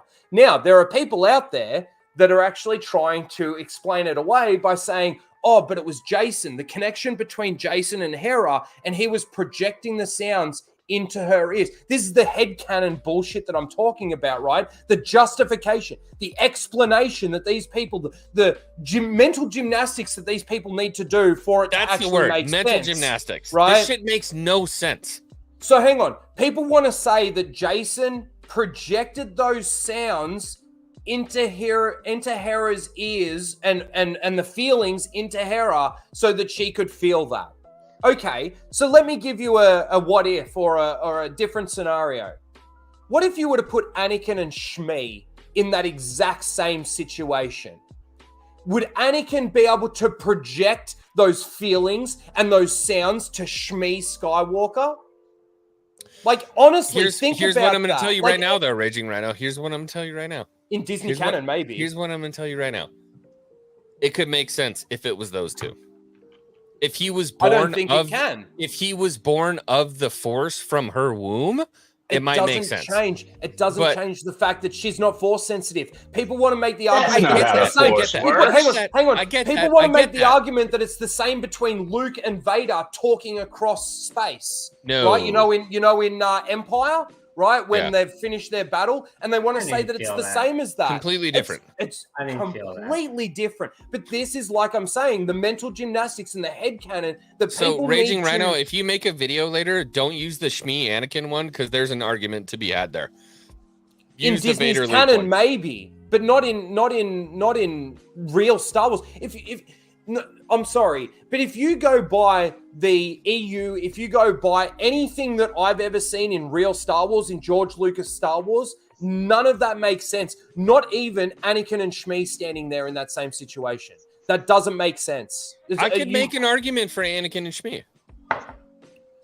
What, that Shmi has midichlorians, that he would be able to project those sounds to her? No, that he was born of the Force from Shmi, so she might be able to hear a small echo of the Force, maybe just a small echo. But Sure. Harrison Born of Dula, the Yeah, I was gonna Force say, from yeah. Plagueis and hold Sidious. on. But Harrison Dula getting railed by a Jedi and having a kid, and now all of a sudden they're on the beach and she can hear fucking lightsabers in the waves. Get out of here! Yeah. Another stupid moment in this Shmi is episode. a completely different thing. Another stupid moment in this episode is Ahsoka essentially drowning while she's in this world between worlds Well, no, with no explanation from the creators. It's the Force. It's the Force. That's what I've been seeing a lot. Is the argument that The Force kept her alive? Yeah, that's what I've been seeing at least. Tell them to go watch Phantom like- Menace because Obi-Wan and Qui-Gon didn't just go swimming without I a thought you breather. needed breathers. Yeah, I was gonna say. I thought you needed Yeah, breathers. and same thing. Back to the Plagueis novel. In the first chapter, him and Tenebris are on Baldemnik, and they have enviro suits and they have breathers too. They're not just breathing It's the gases same from other argument. planets. It's the same argument people make for being stabbed by a lightsaber as, but you Okay. were okay. Okay, You were Rhino. okay with, hang on, you were okay with Maul surviving. Excuse me, I've never once ever said that I was ever fucking okay with Maul surviving. What, he was angry long enough? He was enraged and kept alive by his anger? That is pathetic. That is pathetic and ridiculous, and that's where I will say there are problems with the Clone Wars as well. One little pushback for that is that the whole idea of the Sith and whatnot is that your anger fuels you to survive. That's the only pushback I can even say to that. But okay, I want to say something. I want to give you props because I watched your review earlier today. Not trying to shill, but that scene where Balin stabs the map and it fucking explodes. So why didn't Sabine's organs do that? Well, that's right. Like, hang on. I do make He that held point. it there for a couple seconds. Yeah, That's why. But the saber was held in her for a couple of seconds. No, Rhino, you're not looking at it right. It was only 3.7 seconds, but the map had it in for like 4.7. Lightsaber power. The Grand levels Inquisitor had it changed. for about 10 seconds. So Yeah, there's that. Reva had it different. twice. And Reva had it twice for a good amount of Rhino, time. can you read a fucking book and be a real Star Wars fan? Get fuck out. you trash, mate. No, Get but me that's the you. thing. You make a great point. Like the lightsaber power levels change depending on how the writers want them to actually work. That was the best part. People were saying that those lightsabers are colon crystal lightsabers. So they're different. They're not That's a as hot. Disney thing. That's a Disney thing. That's not an EU thing. That is No, a not a it George was, no, Lucas this was thing. the Kohlen. I just think it's so funny that they're literally called colon crystals, like a fucking like a kidney stone. Because in they're the giving all the ass. fans a colonoscopy. Yeah. I will say there is a and it's an original EU book. It's Shadow Hunter. No, not Shadow Hunter. It's Maul Lockdown. In the Maul Lockdown, I haven't Lockdown, read that one. in the Maul Lockdown book, there is Great. a sect of like underworld, whatever you want to call them, that are trying to build lightsabers using different types of crystals, but they don't actually work. They can't get them to work, and the only person that can actually eventually get them to work is Maul, but he doesn't use the same techniques or the same, I think, crystals in the end. But again, it's just them ripping stuff from the EU, trying to bring them into their canon and saying, look, all you EU fans, we're giving you what you want. And the problem is no, they're actually destroying what we want and pretending like this is coming from Like they're doing us George a Lucas service. Star Wars. That's right. Yeah. They're throwing us a solid. They're throwing us a bone, all the EU people. Go for it. Fair enough. I love it. Autocoder chopped in for 10 said Annie, an actual war in Star Wars is great, but it only highlights what could be and isn't. It's a gem in a crap wrapper of bad writing, drying paint, and girl bosses. Did you know she's a general? She's a general? Oh, yeah. How many times does she have to fucking tell us that she's a goddamn general? Harrison Dula's a general? What the Why fuck are aren't you they- doing? Why Look at aren't what they the guy- using the writers that they had access to? When they started Disney canon, they had Jonathan Jackson Miller writing a book. They had James Luceno writing a book. They had Paul Kemp writing a book.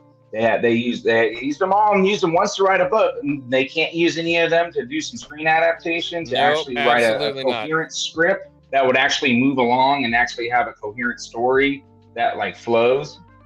Why Look, can't it's they like- do that? It's Big like shout General- out to Autocoder. I appreciate It's you, like- man. Thank you it's for like being Ge- here. It's like General Leia. General Leia. Let's just change all the women from princesses and badass characters to actually just generals. That means girl boss these days. Now they look a man. I got to show you this just quickly. The guys at Cheeseburger Moz. for $9.99 No. says a dozen slain HK-87 assassin droids, double-bladed saber lying next to a smokeman armor, and they tracked a huge stolen hyperdrive that's disappeared. But there's no proof. New Republic is incompetent. And bro, Sheev, you make 100. such a good point. The New Republic, like in all of Disney, I'm not just talking about Ahsoka. I'm talking about all of Disney canon. The New Republic is a joke. Yeah, a joke. It's They're a fucking joke. stupid. And I'm not just talking about the way that they're stupid about stuff. I'm talking about the way that they dress, the way that they speak, their The way that they insignias, act. like everything that they've done with the New Republic is to set them up to be just They- incredibly incompetent shitheads. and They're they calling look themselves stupid while they're Jedi? doing it. They're calling themselves Jedi. I'm gonna call their bluff. I'm gonna let them on my ship. I'm an idiot. It's so fucking stupid. I gotta make this point based on that super chat. There's another example of you're stupid, right? The entire New Republic Senate and all those senators and stuff that are going, have you got proof of this? Have you got proof of that? You've got fucking proof of Imperial remnants actually going on. Yeah, they invaded one of your prison ships, destroyed everyone, pretty much stopped the ship in its tracks, and stole one of your prisoners. Then you've got, what was the other example from this series that we had where they, and then on one of your fucking shipyards that apparently you've got all these ex-Imperials working for you on, you arrested people. The New Republic arrested people. For what? For Empire Remnants activity. You've got the evidence in front of you, but as soon as Hera asks for a small task force to go out and help some friends that are a part of the New Republic, you're like, no, you've got no evidence. Like, give me a fucking bucket. It's such stupid writing. It's the writing. Give me a bucket. Yeah, so I can. So Like, to this anybody is fucking who doesn't pathetic. speak Australian, what he's trying to say is in the beginning of the episode, the series, you have on holodata two Jedi, whatever the fuck they are, lighting up lightsabers and Fuck yeah. killing the shit out of your people on a ship, on a And New rescuing Republic one of your prison transport. And rescuing one of your high fucking thing extracting prisoners. the highest value target that you have right now at this point. That's not proof. And then beyond that, at your shipyard, your general and a Jedi went there and started killing a shitload of people in a control room because they screamed, "For the Empire!" And then she jumped out and chased a ship, and they're like, well, we don't have enough proof.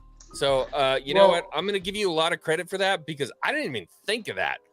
Excellent. But also, too, in this episode, fucking Mon Mothma asks Sarah, have you got any proof that Morgan is out there? You've got the proof. They freed her from your fucking prison ship, you idiots.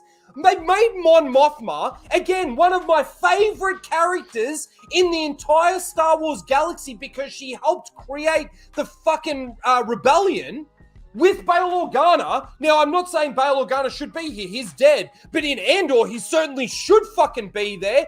She should be going to Bail Organa for the 400,000 credits she needs. The richest man in the fucking galaxy to actually help her. With his random It comm. infuriates me. It's so stupid. The writing is so fucking dumb. They don't even contradict yourself.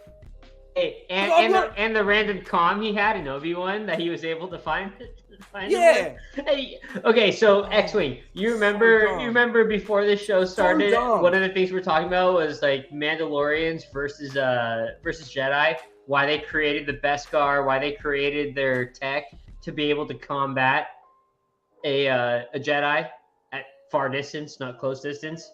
And I said, how pissed would I be when if they show Sabine fight a Dark Jedi, and not only did they make her force sensitive to a degree, they also gave that fight, and on top of that, she force pushes Sabine into a tree. Sabine's pretty much knocked over. All she had to do was force choke her, kill her. Then the next scene, she walks up, Sabine's talking to Baylan, and she starts force choking her. Yeah. Well, where was that 5 minutes before? I mean, stop. That's logic. And just quickly, those of you that don't know me, my name is Raging Rhino. Just sorry, I sometimes fucking just rage. Rages like a fucking rhino. By the way, when she got force pushed into the tree, her helmet fell off. Her helmet fell off. Good thing fucking he ain't got that back later. Yeah. So dumb. Holocron Jedi for 20 says, one scene that pulled me out is Lucasfilm insistence in casting generic Karen-sounding women from military roles. Like that New Republic fleet captain, she sounded like a cringe retail Karen manager disciplining a bad employee. Dude, I've said this over and over and over and over again in multiple streams. What they have done with the New Republic is as damaging as it could be. Mm-hmm. They have literally made them look so incompetent. Their costumes suck ass. Their costumes suck. At least if their costumes were good and they suck, they'd be like, yeah, those guys are terrible. But it's both. It's like a bad cosplay at a Star Wars convention. And they're like, we're from the New Republic. Like, who the fuck are you? How did you beat the Empire? Oh, it's because you had Luke. That's the only reason you won, because you're trash. Absolute trash. Not only that, but they destroyed all the fucking female characters. They talk about we're all for females and this. They destroyed Leia. They destroyed Mon Mothma. The EU had shitloads of female characters. Mara Jade, it's kind of annoying in the beginning when you first meet her. Then you get her, her arc, and then you had Darzana. You had Jaina as the Sword of the Jedi, which they were going to do a trilogy on before George sold it. They were going to do a Zana trilogy. There was a fan request to get that, but they had all kinds of great female characters, and instead they've destroyed the ones that are in Disney canon to create other ones, and they all suck. I mean, I haven't seen them make one good female character yet. Mara in the chat says the best representation of Mon Mothma was in Andor. That's it. I couldn't disagree more. She's way better. I couldn't disagree more. She is so they basically cucked Mon Mothma. They really did. And in that series was where it started for me. Like she does so many things. She sells off her daughter instead of at least checking with Bail Organa for the 400,000 credits. She's been embezzling money from herself to give it to Luthen, right? And then when Luthen gets 80 million credits, he can't pay it back. Like, I'm sorry. It's just what they did with Mon Mothma in that series is just so far beyond what I know Mon Mothma to be that it is another destruction of another legacy character, as far as I'm concerned. Everybody pull yourselves back up by your butt pants. We got a bunch of very generous super chats. That means we have to dance a little bit. Go.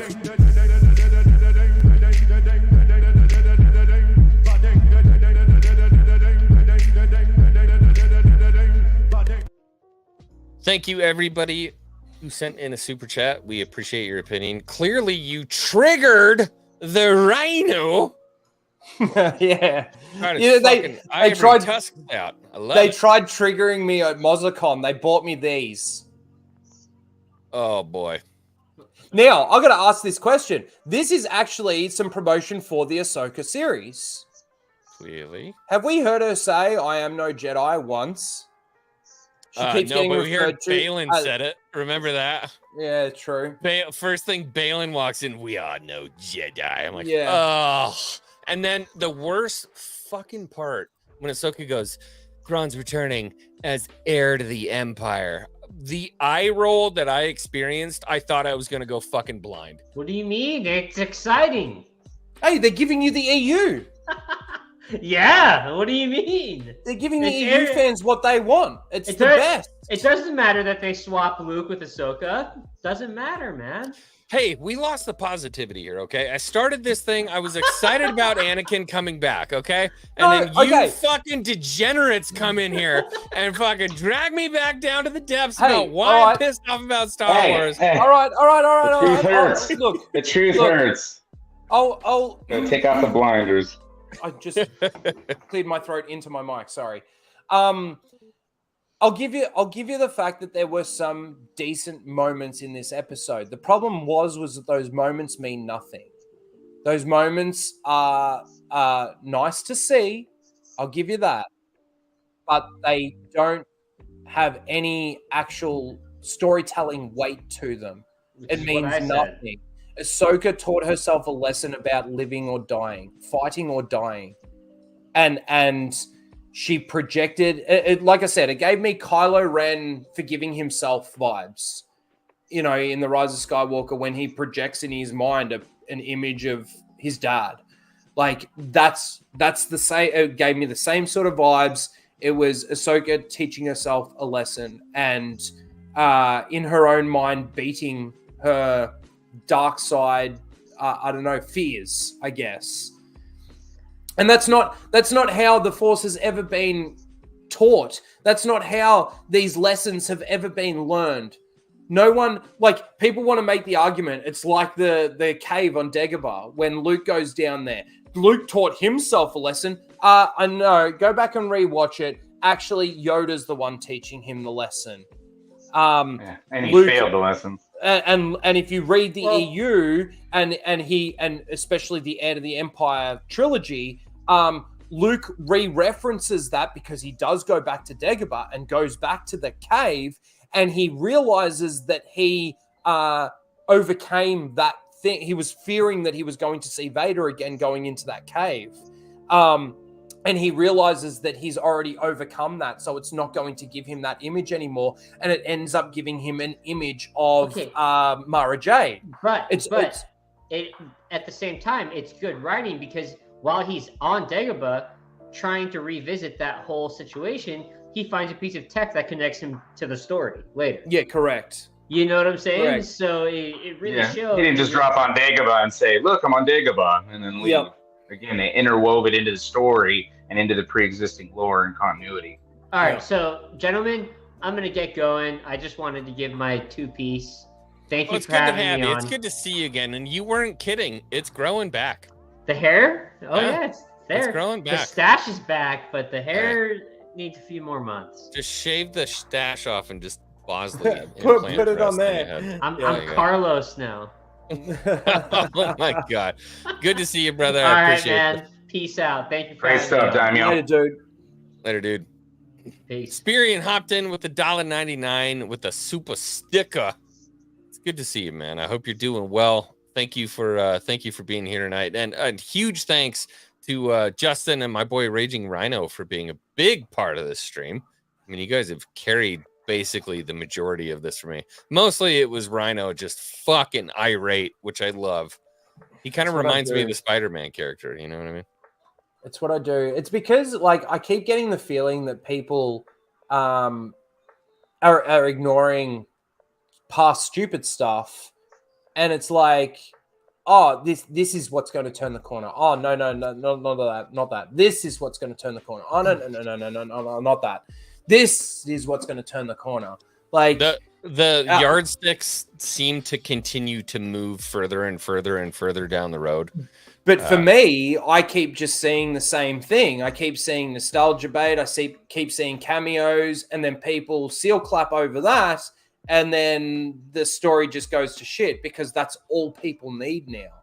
All people need now is the cameos. All people need now is the seal clapping moments, and that's all Star Wars has become. So and that's the only, not ever the what only Star reason Wars was. I'm giving this any merit at all whatsoever, the only reason I'm giving it any merit is because it does acknowledge it's not just a fucking dude that shows up and you're like, whoa, Anakin, oh my god.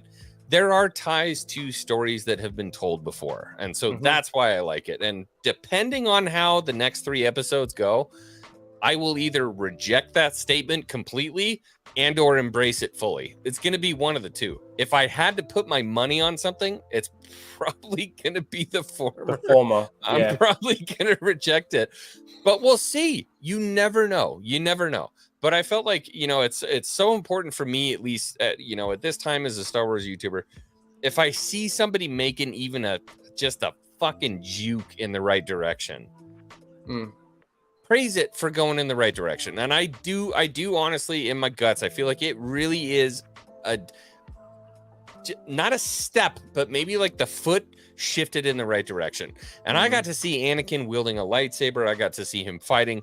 Those things make me happy. Now, that may not be the same fucking recipe for everybody else, but I got to see Hayden talking to Ahsoka. If I was going to watch an Ahsoka show, this is the shit that I would want from the show. I would want them to revisit these things.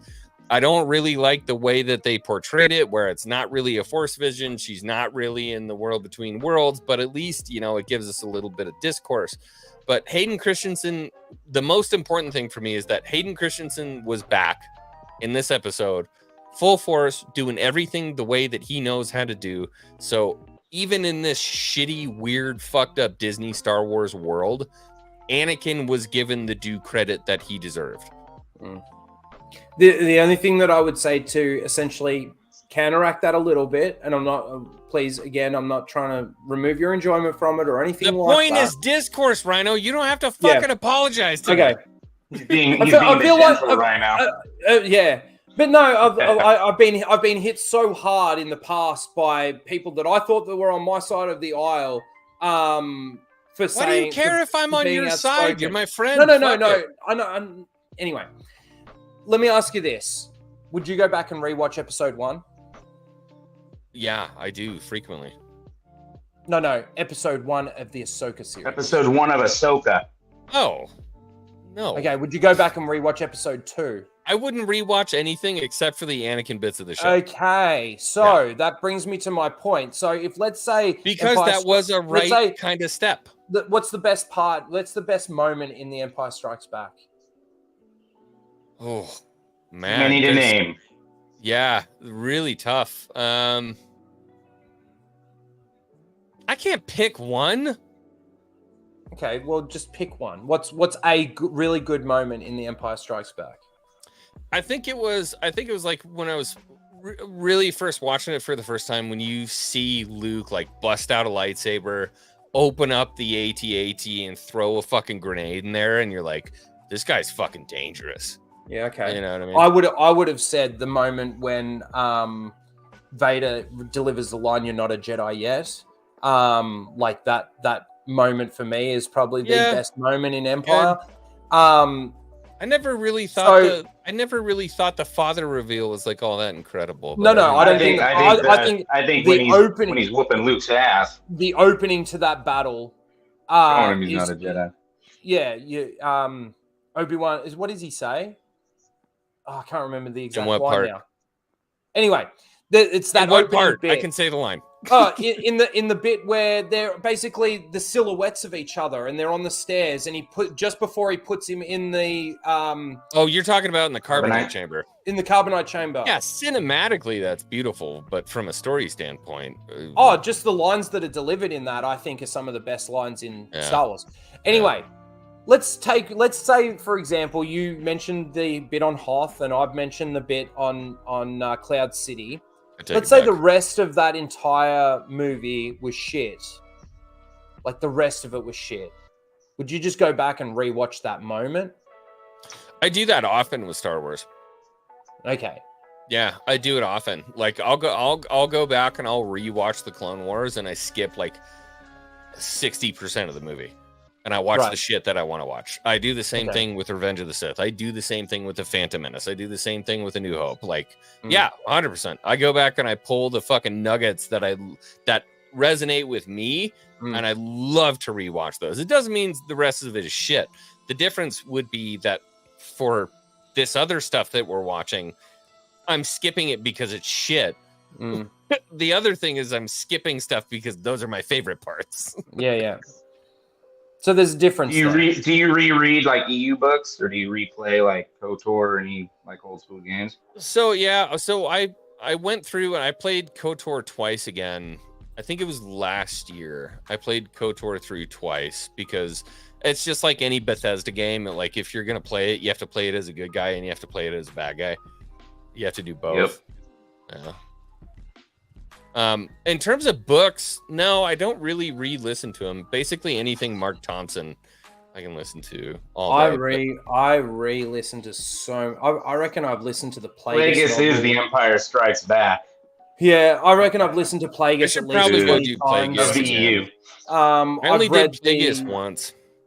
I've read the Bane trilogy. I've listened to it at least 20 Bane times. trilogy. Yeah, The Bane trilogy. That first book is lit. That first book in the Bane trilogy. Is the first one tier. Path? Path of Destruction, yeah. Yeah, Path of Yeah, Destruction. it sets the whole world up and everything too. You know, they do a great job of world building. The Cortosis Minor. And Rule of Two is great too, because you got all your holocron hunting and all. Like, there's just so much lore, man. Shit is great. And see, that's the thing. Like, I'm yet to see anything in Disney Star Wars that even comes close to anything that we've gotten out of the EU. Even the Heir to the Empire story, like the lore, the world building, like, you know, even.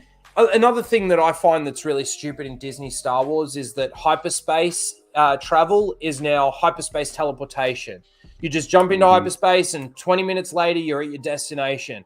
If you actually read parts of It Drives You Crazy, I just said that the other day. Yeah. It wasn't even the other day. It was today. It was somebody was like, "Oh yeah, they're bending gravity to get to a place like, no, that's not. Hyperspace took a long fucking time. Yeah, it's that like started ruining Game of Thrones too. Faster than Travel. light. Like it takes a people pay long attention time. to that shit. But here's the thing, man. That doesn't work for TV shows. Maria, and it doesn't work for movies either. I mean, think about what happened. You know, when you look back at the original trilogy, when they hopped into hyperspace, they didn't have a bunch of blue light in the cabin, and they did 3 days as they were sitting and talking. But in the universe of Star Wars, that's 100% what would happen. Yeah, when they were let's go to Alderaan, it would have taken a fucking long time to get there.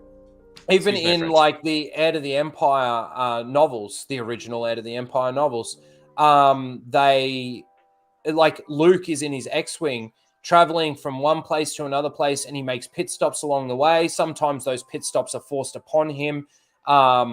Or like there's so much actual travel time that actually takes place, and that just doesn't happen in Disney Star Wars. And I think, like, you know, the hyperspace skipping that you get in The Rise of Skywalker, that is Guess sort of not. where it all really sort of started and came from. I mean, he's got more of a chance of ending up in the vacuum of space than ending up on 20 different planets doing those hyperspace jumps. Maria, I've got to say, she says, I actually loved Aftermath. I can't even begin to tell you how poorly written those books are. She The keeps tie telling me Windig. that's Chuck Windig, right? Chuck fucking Cuck Windig. Terrible. That's the when tie they went started getting rid of the wibbly EU wobbly. writers and bringing in the shit She ones. keeps Yeah. telling me to read them, and I'm it- like, okay, someday. But I'm just so nervous because I've They heard are not. they are the worst Star Wars novels in history. I'm sorry. I Maria, can name you can enjoy a lot them of if you Disney like books them. that are better. I will say the Master and Apprentice novel, the only reason why I think that is even slightly any good is because that was already in development before George sold it. And Man, they that was finished Claudia it. Gray too. and they That's the finished I crazy think it it's off. overrated. I think it's a Overrated. little I love that overrated too, but I I love still that think book. it's in all of Disney's essential EU that they've started to create. That's probably the best one out of all Why of them. is Or either Shatterpoint that in or their Bloodlines. essentials? What's that? Why I is would say Shatterpoint in their Dark Lords of the Sith essentials? or Dark Disciple. Shatterpoint. Did you Yeah. ask about Shatterpoint? Yeah, Shatterpoint's in their Disney EU essentials. Well, that's interesting. No, that's just a because re-release of an EU book, though, because Yeah, that was Star Wars. That was the Shatterpoint Clone was Wars original multimedia EU. project. And Shatterpoint's Yeah, another that great was- book. Yeah, I This know. is the They, thing. This they is the thing, reworked though. the cover and they put it back out. So I figured This that is- was like the EU This is essentials. the thing, though. People also want to use that book and Starkiller as an argument of people surviving lightsaber stabbings because Starkiller survives that, and Mace Windu survives a lightsaber stabbing. I will say they are very different. They are very different in context. They are very different in position. They are very different in all of that. And it took them weeks in back to tanks and surgeries and all of that kind of thing to actually survive them. Whereas Shatterpoint was space Vietnam. It was Star Wars Vietnam. Shatterpoint was wild. Dude. I love the ability of Shatterpoint. Like, I love that. And Mace is really the only one that's actually got that ability to be able to see Shatterpoints. Oh, yeah, that's a good point too. So, okay, let's go. We'll run back to the show real quick. Psychometry, that's a Quinlan Voss. Force power, okay. There's a little reference of it of Luke in the EU, but he's not like a master of it like Quinlan Voss. And there's 2 references in the Old Republic. And then Inquisitor Jarek, the Twi'lek Dark Jedi, that's in Dark Forces, they have the ability as well. That's it. Over 3,700 years, because Old Republic all the way until everyone can have it. But it's also now everyone's got it. Look at all Disney. No, Yeah, not everyone. Disney. Just Ahsoka. And this is the thing, though, too, is like Ahsoka being able to talk to these animals, like talk to the space whales and everything. Like, if you remember from the Rebel series, and this is where it annoys me because everybody just forgets what they've seen That before. was an Ezra They forget thing. the history. Ezra was It was a able progression. to speak. Ezra was very proficient in being able to speak to these animals through the Force. Was Kanan? No. His master wasn't even proficient in that. This is the thing, and they make it. This is where they've diminished how good the Force can be with certain people. Certain people are more or less proficient in certain abilities than other Jedi. Not everybody has every ability. Hence why you had some people sent off on different missions to different places to do different things because they were more proficient in those abilities. So to me, it's just Ahsoka is all the Jedi. Ahsoka has all the abilities and she's all the Jedi. And that's Dave Filoni and his little she's the chosen one. I don't know. All right. Making it real important. All right. Go. We've been going for 2 hours. Yeah. It's time for this old American to go to bed. I need I you could go guys for to another 2. plug a channel if you Yeah, can. Yeah, because it's the morning for you, Rhino. Yeah, it's 1:30 in the afternoon for me. I've not even had my fucking Vegemite. Let's go. Yeah. All right, everybody, plug could it if talk you Star got it. Wars for Raging a day Rhino, straight. plug your channel. Let's go. What do you got? Yeah, so Raging Rhino, you can find me over there at my YouTube channel, obviously reviewing the Ahsoka series. Each week, I've got a show called Casual Rage, live stream that I do. It's Fridays for me. It's Thursday nights for you guys. Although, because Anna, that Star Wars girl, has been coming over and we've been breaking down every episode of Ahsoka, we've been starting a little bit earlier. So I think it's 5 p.m. Pacific time on Thursday afternoon. So you can catch both myself and Anna over there tomorrow, or later today, depending on where you are in the world. And that's really it.